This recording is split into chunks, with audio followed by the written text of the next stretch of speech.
En esta clase vamos a ver simulaciones de fluidos, como los que están viendo en pantalla. Igualmente, quiero decirles que esta clase va a ser un poco larga, va a ser un poco densa, así que búsquense un cafecito, un tecito, lo que ustedes quieran, y vamos a empezar con la clase.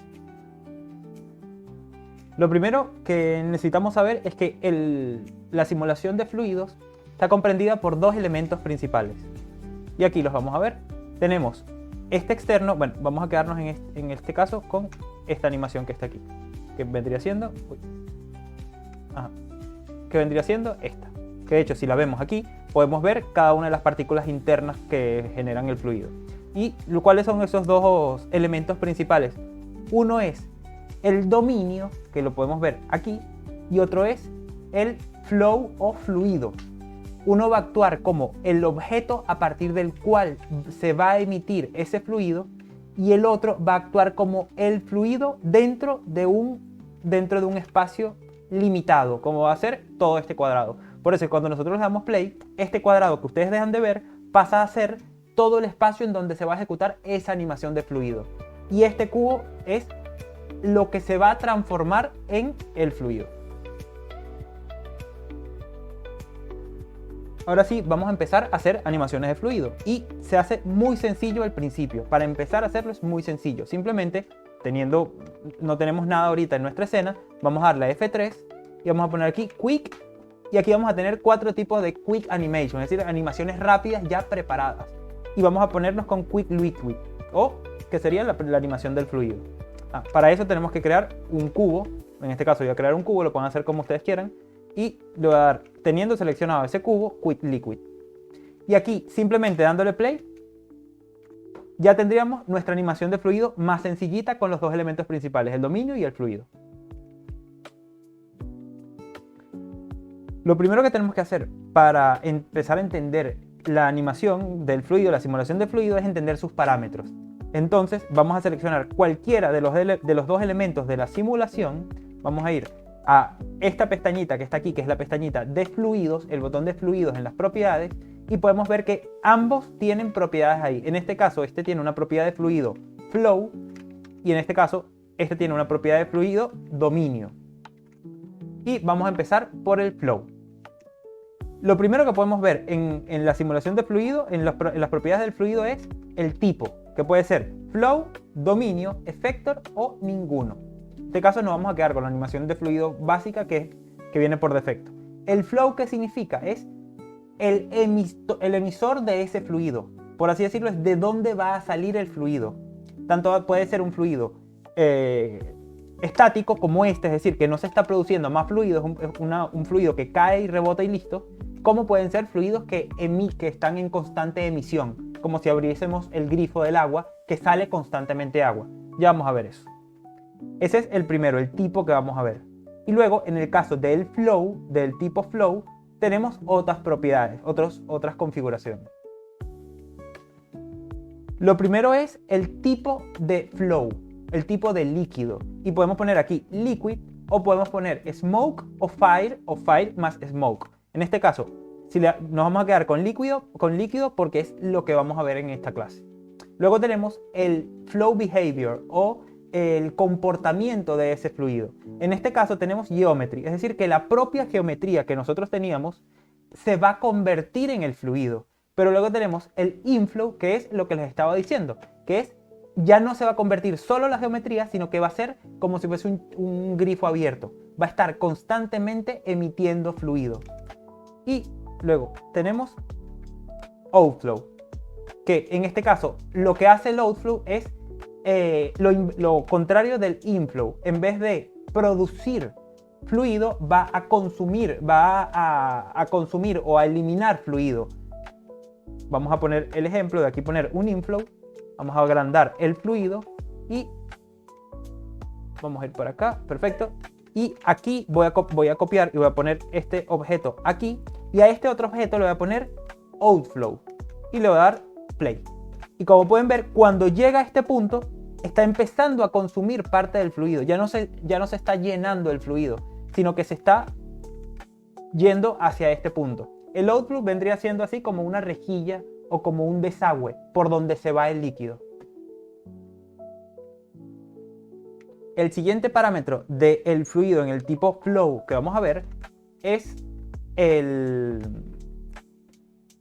flow source, es decir, a partir de qué elemento se va a generar ese fluido. Y en este caso lo tenemos a partir de la malla. ¿Por qué? Porque es la malla original que tuvimos para eso. Y luego tenemos, si ponemos aquí el initial velocity, básicamente lo que le estamos dando a la emisión de ese fluido es una velocidad inicial. En este caso, como no tiene velocidad inicial, se ve afectado únicamente por la gravedad, es decir, simplemente hacia abajo, cae.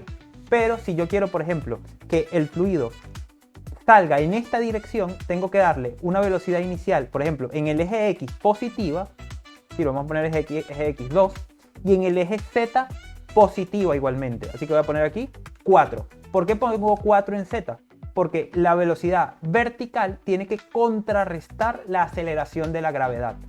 Y a partir de aquí le acabo de dar una aceleración en X y una aceleración en Z. Y eso va a resultar en una suma de vectores y va a salir el líquido en esta dirección. Vamos a darle play. Como pueden ver, está saliendo en esa dirección. Y si yo aumento la velocidad, si yo aumento esa velocidad, vamos a poner aquí en vez de 2, vamos a poner aquí 6 y aquí 12. Ahora sale con mucha más fuerza en esa dirección. Vamos a poner aquí el fotograma. En este fotograma, como pueden ver, está saliendo en esta dirección.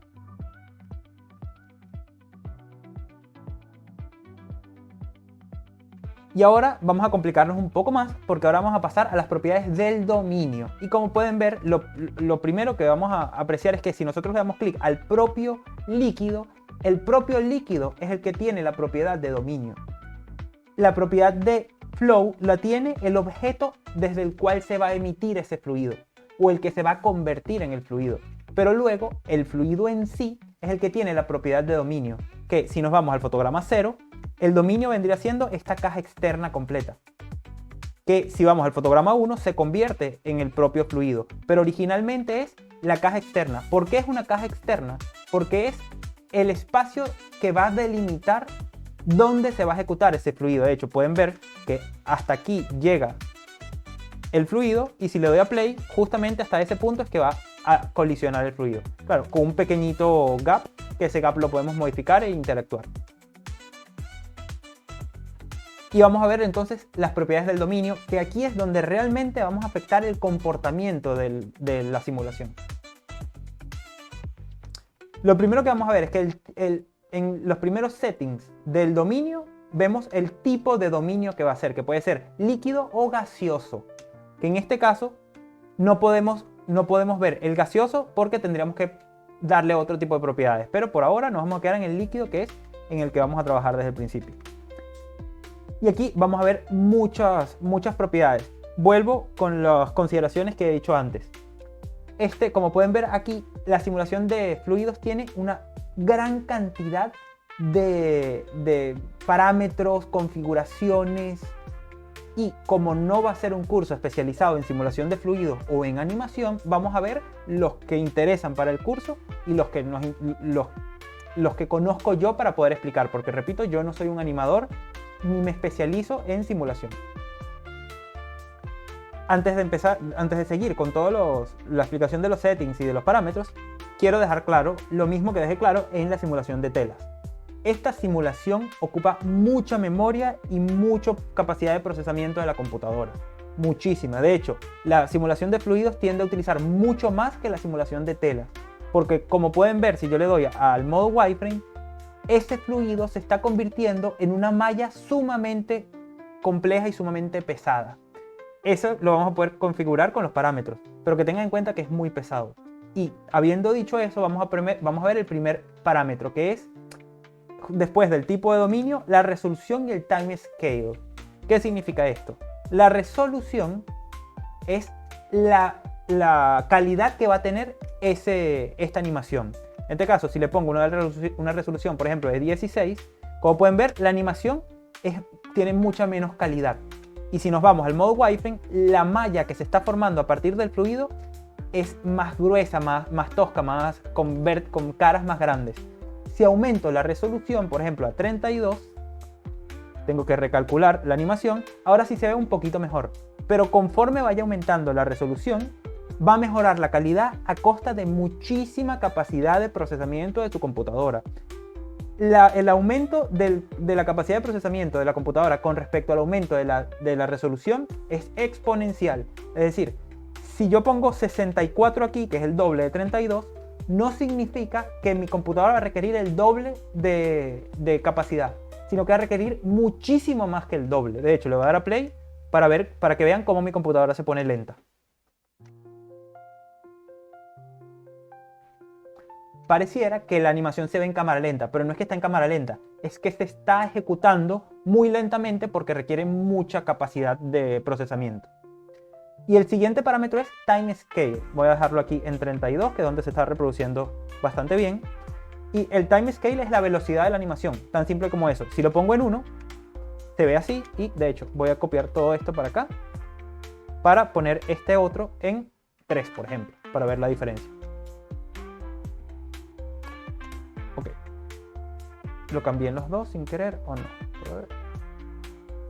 Ok, aquí cometí un error que no se puede copiar y pegar una animación de fluidos tan fácil como la simulación de telas. Así que voy a poner aquí de nuevo Quick Fluid, aumentar el dominio, aquí, perfecto. Y voy a hacer exactamente lo mismo con otro cubo que voy a poner aquí, Quick Fluid, aumentar el dominio, y básicamente ambas animaciones se verían algo así, ¿verdad? Para esta segunda animación, para esta que está aquí a la derecha, voy a poner en el dominio el Time Scale 3 y vamos a ver cuál es la diferencia. La diferencia es la velocidad de la animación. Esta se reproduce mucho más rápido y esta se reproduce mucho más lento. El siguiente parámetro que vamos a ver es aquí en Liquid, en el menú de Liquid o líquido, vamos a ver el método de simulación. El método de simulación vendría siendo simplemente el algoritmo que utiliza Blender para ejecutar esa simulación. Y tenemos dos tipos de algoritmos, el Flip y el APIC. Para ver la diferencia, lo mejor es lo que les recomendé también en el video de tela. Hagan pruebas, experimenten, hagan varios tipos de simulación cambiando pequeños parámetros para ver cómo cada parámetro está afectando. En este caso voy a hacer exactamente eso, creando una segunda simulación que la voy a ubicar aquí. Voy a ponerla exactamente del mismo tamaño y en este caso este dominio lo voy a poner con APIC y este dominio lo voy a poner con Flip. De hecho, vamos a poner aquí un texto. Voy a poner este que está aquí está con Flip y este que está aquí está con APIC. Y vamos a ver la diferencia. La diferencia esencial que podemos ver es que la simulación con APIC es mucho menos... la simulación con APIC es más inestable. Se puede ver como si el líquido estuviese temblando.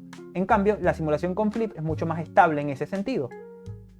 Sin embargo, también podemos ver que la simulación de APIC está teniendo en cuenta la fricción del aire y la de Flip no. La de Flip está cayendo como si no existiese aire, pero la de APIC sí tiene en cuenta el aire. Y cada uno de esos métodos de simulación tiene sus parámetros específicos. Estos parámetros tienden a ser medianamente complejos porque hay que entender la dinámica de fluidos para entender cómo va a afectar esa simulación. Así que yo los invito a clic derecho, Online Manual en el parámetro que quieren entender y automáticamente van al manual online de Blender y entienden cada uno de esas cosas. De hecho, aquí nos están diciendo cuál es la diferencia entre el Flip, Fluid Implicit Particle, y APIC, Affine Particle in Cell.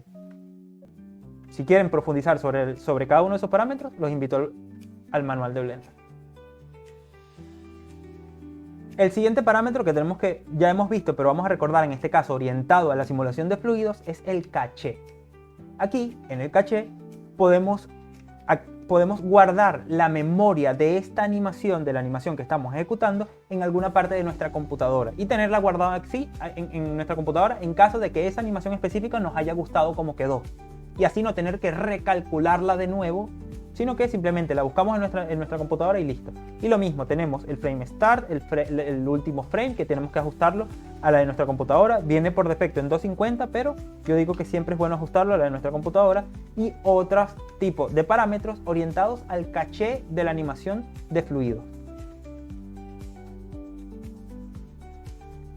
El último parámetro que vamos a ver sobre la simulación de fluido es uno muy parecido al de al que tenía la simulación de telas, que es field weight, es decir, campos de fuerza, por así decirlo. Los campos de fuerza que van a afectar la simulación del fluido, y tenemos los mismos que la simulación de tela.